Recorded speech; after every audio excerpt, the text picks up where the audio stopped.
देखो हमें क्या इंसाफ मिलेगा। हमारे 6 साल गुजर गए, वक्त ज़ाया हुआ, फंड चोरी हुए। और कासिम सूरी को पेश होने के लिए सुप्रीम कोर्ट से नोटिस गया था और इश्तहार भी दिया गया था कि ये आज 9 जुलाई को पेश हो। इश्तहार डेली डॉन और जंग में भी छपा है, उसके बावजूद भी ये पेश नहीं हुए। आज ये 5वां चीफ जस्टिस है जिसकी अदालत में हम अपना केस लड़ने के लिए पेश हुए हैं और अभी तक रिलीफ नहीं मिला है। आज सुप्रीम कोर्ट ने हुक्म दिया है गवर्नमेंट ऑफ बलूचिस्तान को कि इसकी सारी जायदाद जो भी इसकी है वो बताएं, और साथ ही फेडरल गवर्नमेंट को लिखा है कि इसके वेयर अबाउट्स बताएं ये कहाँ है। अगर सिस्टम ठीक होता तो 2018 का जो पिटीशन था वो 2019 में फैसला होता।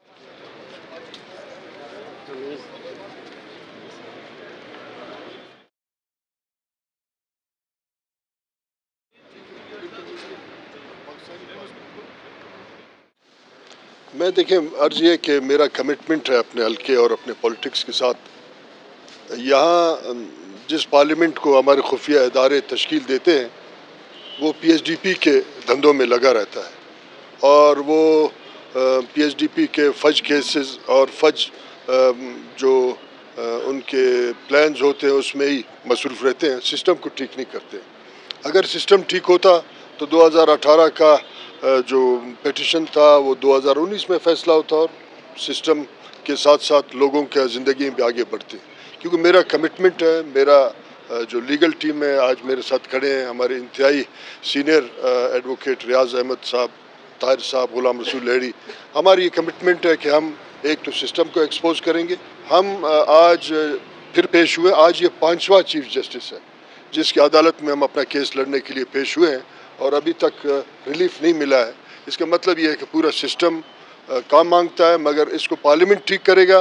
लेकिन जिन लोगों को खुफिया इदारे पार्लियामेंट में भेजते हैं वो बजट को भी नहीं समझते हैं, वो पॉलिसीज़ को भी नहीं समझते हैं। उनका सिर्फ कमिटमेंट या उनका सिर्फ जो दिलचस्पी पैसों में है और PSDP में, इसलिए पूरा सिस्टम इस तरीके से मफलूज है कि आप देखिए 2018 का केस आज 2024 है, 5 चीफ जस्टिस के सामने पेश हुआ, अभी तो कोई फैसला नहीं हो रहा है।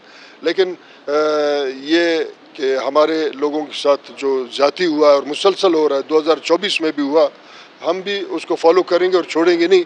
ज़रूर एक दिन आएगा कि निज़ाम को बाकायदा तौर पे शफ़ाफ बना के आवाम के मुफाद के लिए चलाया जाएगा। तो कोशिश ये कर रहे हैं कि लोगों को पता चले कि लोग जिस सिस्टम में रह रहे हैं वो लोगों को इंसाफ और रिलीफ नहीं दे रहा है।